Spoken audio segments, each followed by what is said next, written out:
बेटा आज हम क्लास 12th के chapter number 1 reproduction in organism इसको डिस्कस करने वाले हैं। इसको हम डिस्कस करते हैं, देखते हैं क्या चीज़ है ये reproduction in organisms. What is reproduction? Reproduction is biological process by which new individual organisms offsprings are produced from their parents. आप समझिए बेटा इसको कि जो रिप्रोडक्शन होता है वो एक बायोलॉजिकल प्रोसेस है जो कि एक इंडिविजुअल एक ऑफस्प्रिंग्स को प्रोड्यूस करता है, ठीक ना। यानी जो प्रोड्यूस करता है वो पेरेंट्स होता है, ये रिप्रोडक्शन कहलाता है। ऑफस्प्रिंग्स का मतलब होता है बेटा संतान, ठीक ना। ऑफस्प्रिंग का मतलब संतान होता है, इसको आप नोट कर लीजिएगा, बहुत इंपॉर्टेंट एक छोटी सी इजी डेफिनेशन है ये। अब देखते हैं कि वाई ऑर्गेनिजम्स रिप्रोड्यूस क्यों करते हैं, ठीक। अब आपको पता है कि every organisms have limited as.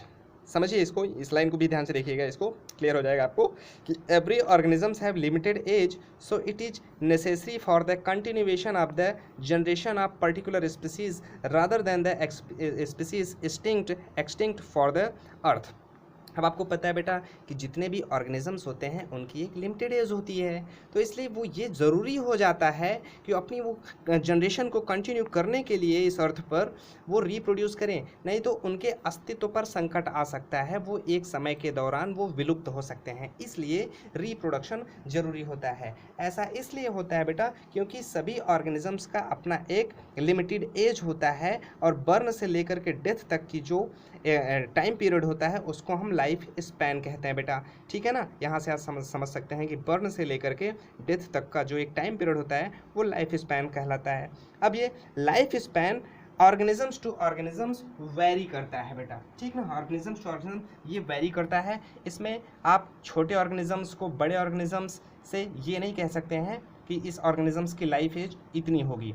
For example आप इसको समझ सकते हैं कि जैसे मैंगो और पीपल, दो एग्जाम्पल मैंने यहाँ पर लिखा हुआ है कि मैंगो और पीपल दोनों के दोनों एंजियोस्पर्म हैं, लेकिन दोनों का जो लाइफ स्पैन है ये काफ़ी डिफरेंस है। देखिए मैंगो 100 to 200 ईयर्स इसका टाइम पीरियड होता है, लाइफ स्पैन होता है, जबकि पीपल का 2500 ईयर्स। कैन यू इमेजिन बेटा, दोनों एंजियोस्पर्म प्लांट होते हुए भी इनके लाइफ स्पैन में कितना डिफरेंस है बेटा, ठीक।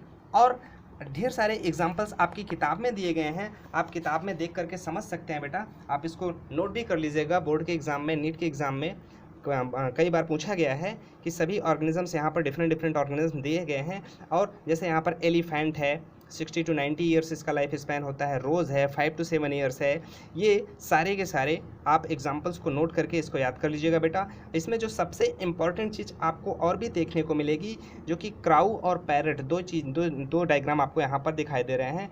क्राउ और पैरट दोनों ही एवियन क्लास में हैं, एवीज क्लास में आते हैं, जबकि देखिए यहाँ पर क्राउ का 15 ईयर इसका लाइफ स्पैन होता है, जबकि पैरट का यहीं पर बगल में देखिए इसका 140 ईयर्स होता है। कैन यू इमेजिन बेटा, आप समझिए एवीज होते हुए भी दोनों के लाइफ स्पैन में कितना डिफरेंस है बेटा, ठीक। ये दोनों बहुत इंपॉर्टेंट है, याद रखिएगा बेटा इसको, ठीक है ना। आगे बढ़ते हैं हम लोग, अब देखते हैं बेटा ये अब ऑर्गेनिजम्स रिप्रोड्यूस कैसे करते हैं, ये एक बड़ा सवाल है। ऑर्गेनिजम्स रिप्रोड्यूस कैसे करते हैं, अब इसको भी समझ लीजिए, इसको एक लाइन में, ठीक।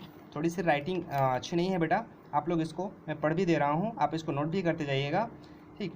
On the basis of organisms habitat, पहली चीज़ मिल गया कि ऑर्गेनिजम्स का जो हैबिटेट होता है इसके आधार पर, इट्स इंटरनल फिजियोलॉजी यानी उनकी इंटरनल फिजियोलॉजी के आधार पर, और बहुत सारे ऐसे सेवरल अदर फैक्टर भी हैं इसके आधार पर ये कलेक्टिवली रिस्पॉन्सिबल होता है कि ऑर्गेनिजम्स कैसे रिप्रोड्यूस करें। पहली चीज़ तो हैबिटेट, आप जानते ही हैं हैबिटेट क्या चीज़ होता है, जिसको हिंदी में आवास कहते हैं, उनके आवास के स्थान पर आधार पर, और इसकी इंटरनल फिजियोलॉजी के आधार पर। दूसरी चीज़ अगर आप देख रहे हैं यहाँ पर एक आपको बहुत इंपॉर्टेंट चीज़ दिखाई दे रहा है, सेवरल अदर फैक्टर, जो कि मिसिंग है यहाँ पर। अब यहाँ पर सेवरल अदर फैक्टर में जैसे क्या, जैसे आप समझिए कि कई सारे ऑर्गेनिजम्स ऐसे होते हैं जो मोटाइल होते हैं, कई सारे ऑर्गेनिजम्स ऐसे भी होते हैं जो नॉन मोटाइल्स होते हैं।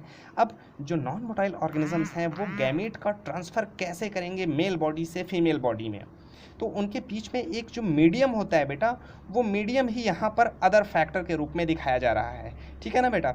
ऐसे ढेर सारे फैक्टर्स हैं जो आपको समझना है, यहाँ पर बहुत ज़्यादा उस पर हम फोकस नहीं करेंगे, पर सिर्फ आप इतना जानते रहिए कि जैसे एक एग्जाम्पल के रूप में इतना समझते रहिए कि जैसे जो नॉन मोटाइल और मोटाइल ऑर्गेनिजम्स के बीच में से जो एक बीच का मीडियम होता है वो कैसे गैमेट का ट्रांसफ़र करता है, ठीक ना बेटा। अब गैमेट तो आपको पता ही है क्योंकि हम आपको 11th में पढ़ा चुके हैं, ठीक। अब यहाँ पर आते हैं types of reproduction. Types of reproduction, reproduction तो बेसिकली दो प्रकार का होता है, एक होता है एसेक्सुअल रिप्रोडक्शन, एक होता है सेक्सुअल रिप्रोडक्शन। एसेक्सुअल रिप्रोडक्शन को आप सिर्फ 2 लाइन में बहुत ही ईजी वर्ड्स में आप इसको डिफाइन कर सकते हैं, याद करने में आसानी होगी बेटा। आप सिर्फ ऐसे ही समझिए, सिर्फ इतना ही आपको ध्यान में रखना होगा कि अगर कोई एक single organisms without gamete formation progeny को प्रोड्यूस कर रहा है तो वो कहलाता है एसेक्सुअल रिप्रोडक्शन। इसमें लिखा हुआ भी है, डेफिनेशन में देख सकते हैं यहाँ पर, when single parents are involved for the reproduction of their progeny without gamete formation, this is called asexual reproduction. यहाँ पर एक वर्ड आपको मिल रहा है विदाउट गैमेट फॉर्मेशन। अगर विदाउट गैमेट फॉर्मेशन किसी में होता है तो वो सिर्फ और सिर्फ एसेक्सुअल रिप्रोडक्शन प्रोसेस होती है बेटा, ठीक ना। आगे बढ़ते हैं हम लोग, देखते हैं बेटा एसेक्सुअल रिप्रोडक्शन के टाइप्स को देखते हैं बेटा। ये हमने एक बहुत इंपॉर्टेंट फ्लो चार्ट बनाया हुआ है, आपको इसको बनाना भी है और इसको याद भी करना है बेटा। इसमें ढेर सारे एग्जांपल्स भी दिए गए हैं, एक एक करके आपको इसको याद करना है बेटा, ठीक है ना। आइए देखते हैं इसको। जैसे in single cell organisms, single cell organisms का मतलब आप जानते ही हैं कि जो यूनिसेलुलर ऑर्गेनिजम्स होते हैं, आपको हमने क्लासिफिकेशन में बताया था कि जो मोनेरा होते हैं, प्रोटिस्टा होते हैं, ये सिंगल सेल ऑर्गेनिजम्स होते हैं। आपको ये भी पता है कि प्रोकैरियोट यूकैरियोट क्या होते हैं। प्रोकैरियोट आपको पता है कि मोनेरा में रखे गए हैं, जो यूकैरियोट्स होते हैं ये यूनिसेलुलर से लेकर के मल्टीसेलुलर दोनों हो सकते हैं, ठीक। तो अब यहाँ पर हम जो सिंगल सेल्ड ऑर्गेनिजम्स हैं जो कि एनसीईआरटी ने मेंशन किया हुआ है उसको हम देखेंगे कि सिंगल सेल्ड ऑर्गेनिज्म में जो रिप्रोडक्शन का मोड होता है एसेक्सुअल में, वो सबसे इंपॉर्टेंट बाइनरी फिजन होता है। बाइनरी का मतलब होता है बेटा 2, फिजन का मतलब होता है ब्रेक डाउन, यानी 2 भागों में कोई भी ऑर्गेनिजम्स ब्रेक डाउन हो जाता है वो कहलाता है बाइनरी फिजन। इसका एग्जाम्पल है बेटा अमीबा, पैरामीशियम। किताब में एक बहुत ही इंपॉर्टेंट फिगर दिया हुआ है, आप इसको देख करके पहचान सकते हैं बेटा। यहाँ पर अगर आप ध्यान से देखेंगे इसमें, जैसे एक यहाँ पर अमीबा का इमेज दिखाई दे रहा है, एक डायग्राम दिखाई दे रहा है। इसमें आपको 2 न्यूक्लियस दिखाई देंगे, जो रेड कलर का दिखाई दे रहा है वो मैक्रोन्यूक्लियस और जो छोटा दिखाई दे रहा है वो माइक्रोन्यूक्लियस। माइक्रोन्यूक्लियस पहले ही डिवाइड हो चुका है बेटा, ठीक ना। अब यहाँ पर अगले डायग्राम में आप देख रहे हैं कि माइक्रोन्यूक्लियस, माफ कीजिएगा, मैक्रोन्यूक्लियस की साइज़ बढ़ रही है, वो अगले इमेज में, अगले डायग्राम में ये डिवाइड हो रहा है। डिवाइड होने के बाद 2 इक्वल पार्ट में टूट करके यहाँ पर डिवाइड हो चुका है, जिसे 2 डॉटर सेल्स यहाँ पर लिखा हुआ है, ठीक ना बेटा। यानी 2 इक्वल पार्ट में डिवाइड हो जाए, इसी को कहते हैं बाइनरी फिजन। यहाँ पर एक और इम्पॉर्टेंट चीज़ बेटा आपको नोट करने के लिए है कि अगर आपसे जैसे कोई पूछ लिया कि जो यूनिसेलुलर ऑर्गेनिजम्स होते हैं इसका लाइफ स्पैन बताइए, तो आपको सिर्फ इतना ही बताना होगा बेटा कि जो यूनिसेलुलर ऑर्गेनिजम्स होते हैं ये इमॉर्टल होते हैं बेटा, ठीक ना। इसका मतलब कि ये अमर होते हैं। क्यों? क्योंकि इनकी कभी नेचुरल डेथ नहीं होती है। सपोज अगर ये ऑर्गेनिज्म एक है, अगर ये एक अगर मर जाएगा तो ये कैसे रिप्रोड्यूस करेगा।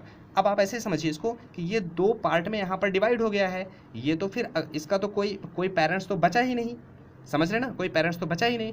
तो इट मीन्स कि ये ऑलवेज इमॉर्टल होते हैं, इनकी कभी नेचुरल डेथ नहीं होती है बेटा, ठीक ना। ये यहाँ पर आपको बाइनरी फिजन का एक बेहतर एग्जांपल दिखाई दे रहा है बेटा।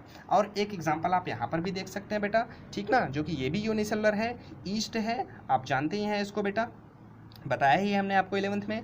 अब देखो ये एक पेरेंटल सेल है, अब इस पेरेंटल सेल में, ठीक ना, पेरेंटल सेल में एक बडिंग के द्वारा यहाँ पर, ठीक ना, बडिंग के द्वारा यहाँ पर ये डिवाइड कर रहे हैं, लेकिन इसको हम आगे डिस्कस करेंगे। अभी सिर्फ बाइनरी फिजन को हम देख रहे हैं, तो बाइनरी फिजन को सिर्फ आपको इसी डायग्राम पे फोकस करना है, इसको आपको बना भी लेना है बेटा अपनी नोटबुक में, ठीक ना। आगे बढ़ते हैं बेटा, हम लोग टाइप ऑफ एसेक्सुअल रिप्रोडक्शन को डिस्कस कर रहे हैं।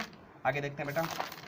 हाँ देखिए बेटा, अब आते हैं हम लोग algae, fungi, multicellular lower organisms में कैसे एसेक्सुअल रिप्रोडक्शन होता है।